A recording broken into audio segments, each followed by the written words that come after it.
नमस्कार, आप देख रहे हैं 4 PM। मैं हूं आपके साथ सिमरन। लोकसभा चुनावों में अब बिल्कुल भी वक्त बाकी नहीं रह गया है, क्योंकि पहले चरण के चुनाव के लिए नामांकन पत्र मिलने की प्रक्रिया शुरू हो गई है। यानी देश में चुनावी रणभेरी अब आधिकारिक रूप से बच चुकी है। यही वजह है कि राजनीतिक पार्टियां भी अब अपनी योजनाओं को अंतिम रूप देने के प्रयास में जुट गई हैं।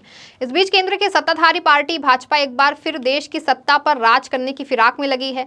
भाजपा जीत की हैट्रिक लगाकर लगातार तीसरी बार सत्ता के सिंहासन पर आसीन होना चाहती है, जिसके लिए बीजेपी ने अब की बार 400 पार का लक्ष्य निर्धारित कर किया है। अब अपने इस लक्ष्य को पाने के लिए भाजपा पूरी ताकत से जुट गई है। पीएम मोदी खुद लगातार चुनावी सभाएं कर रहे हैं और लोगों को संबोधित करके तरह तरह के प्रलोभन दे रहे हैं। हालांकि 400 पार का लक्ष्य इतना आसान तो है नहीं, ये बात खुद पीएम मोदी और भाजपा भी जानती है। इसीलिए अपने इस लक्ष्य को पाने के लिए भाजपा साउथ पर काफी फोकस कर रही है, क्योंकि बीजेपी जानती है कि अगर इस मुश्किल लक्ष्य को पाना है तो दक्षिण के दुर्गों को हासिल करना होगा। हालांकि भाजपा के लिए दक्षिण का किला भेदना आसान तो है नहीं। पिछले 10 साल में नरेंद्र मोदी के केंद्र की राजनीति में आने के बाद से बीजेपी ने उत्तर भारत में तो अपना डंका बजाया है और शानदार तरीके से भगवा लहराया है, लेकिन दक्षिण को भेदना मोदी के लिए भी मुश्किल रहा है।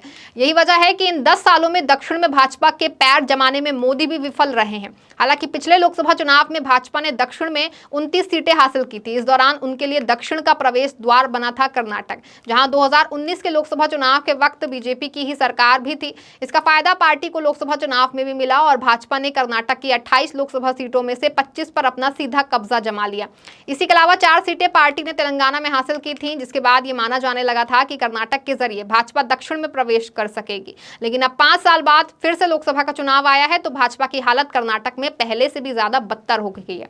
जिस तरह से कर्नाटक को भाजपा अपने लिए दक्षिण का प्रवेश द्वार मान रही थी, वही कर्नाटक को खुद जीतना भाजपा के लिए अब मुश्किल हो गया है, क्योंकि 2023 के कर्नाटक विधानसभा में मिली पार्टी को हार के बाद प्रदेश में भाजपा की स्थिति दिन ब दिन खराब होती जा रही है। यही कारण है कि अब जब लोकसभा चुनाव सर पर है तो पार्टी के अंदर बगावत और नाराजगी, ये दोनों चीजें साफ नजर आ रही है। दरअसल ये नाराजगी और ये बगावत पार्टी द्वारा अपने 20 उम्मीदवारों के ऐलान के बाद देखने को मिली है। इसी बगावत व नाराजगी ने प्रदेश में भाजपा के लिए मुश्किलें खड़ी कर दी हैं। दरअसल भाजपा 400 पार का जो अपना लक्ष्य लेकर चल रही है, उस लक्ष्य को पाने के लिए भाजपा के लिए कर्नाटक सबसे अहम राज्य है। यहाँ पार्टी सत्ता में भी रह चुकी है और राज्य के 28 में से 25 सांसद बीजेपी के ही हैं। हालांकि राज्य में सत्ता से बाहर होने के बाद बीजेपी के लिए मुश्किलें बढ़ चुकी हैं। राज्य के पूर्व उप मुख्यमंत्री KS ईश्वरप्पा की बगावत ने भारतीय जनता पार्टी की मुश्किलें और बढ़ा दी हैं। यहाँ बीजेपी के नेता ही पार्टी की राह में रोड़ा बन रहे हैं। इतना ही नहीं, प्रदेश में लगातार पार्टी के अंदर बढ़ रही बगावत को देखते हुए भाजपा के लिए मुश्किलें कम होने का नाम नहीं ले रही हैं।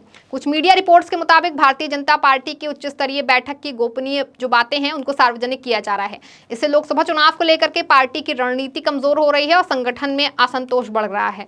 तभी ये कहा जा रहा है कि बीजेपी के ये नेता विभीषण बनकर के पार्टी की मुश्किलें बढ़ा रहे हैं। दक्षिण भारत में भारतीय जनता पार्टी की स्थिति पहले से कमजोर है। यहाँ के अधिकतर राज्यों में वाम दलों और कांग्रेस का कब्जा है। बीजेपी यहाँ अपनी पकड़ मजबूत बनाने की कोशिश कर रही है। ऐसे में कर्नाटक ही एक ऐसा राज्य है जहां बीजेपी को लोकसभा चुनाव में ज्यादा सीट मिलने के आसार हैं, लेकिन पार्टी के अंदरूनी कलह बीजेपी का खेल खराब कर सकती है।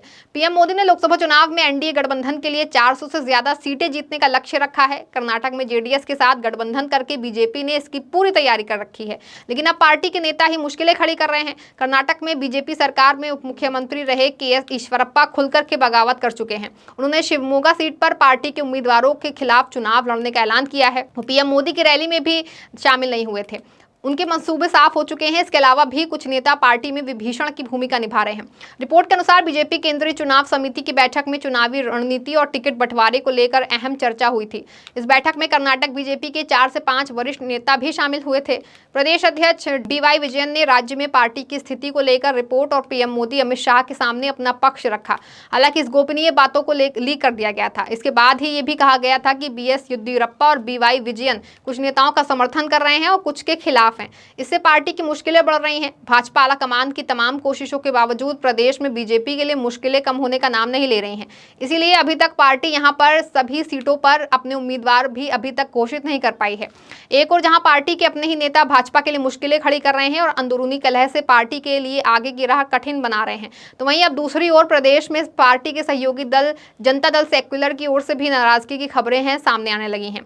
लोकसभा चुनाव से पहले कर्नाटक में सीट बंटवारे के मुद्दे पर जेडीएस में नाराजगी जताई है। सीट बंटवारे के मुद्दे पर नाराजगी जताते हुए जेडीएस के प्रदेश अध्यक्ष एचडी कुमारस्वामी का कहना है कि उन्हें विश्वास है कि क्षेत्रीय पार्टियों को 3 से 4 सीटें मिलेंगी। दरअसल ऐसा बताया जा रहा है कि भाजपा जेडीएस को 2 सीट देना चाह रही है। जेडीएस पिछले साल ही राष्ट्रीय जनतांत्रिक गठबंधन में शामिल हो गई थी और अब पार्टी ने भाजपा के साथ चुनावी गठबंधन किया है। वहीं जेडीएस को 3 सीटों मांड्या, हासन और कोलार से चुनाव लड़ने की उम्मीद है। वहीं देवेगौड़ा के दामाद डॉक्टर सीएन मंजुनाथ को भाजपा के टिकट पर बेंगलुरु ग्रामीण से उम्मीदवार बनाया गया है। सूत्रों के अनुसार भाजपा कोलार सीट जेडीएस को देने के लिए तैयार नहीं है, जिस पर जेडीएस ने नाराजगी जताई है। यही वजह है कि जेडीएस और भाजपा के बीच भी सीट बंटवारे को लेकर तनातनी बनी हुई है। हालांकि इस पूरे मामले पर भाजपा के प्रदेश अध्यक्ष बीवाई विजेंद्र ने विश्वास जताया है कि इस मामले को सौहार्दपूर्ण ढंग से हल कर लिया जाएगा। उन्होंने कहा कि भाजपा और जेडीएस के बीच हर मुद्दे पर चर्चा हो रही है और जल्द ही इन चर्चाओं का सुखद परिणाम मिलेगा।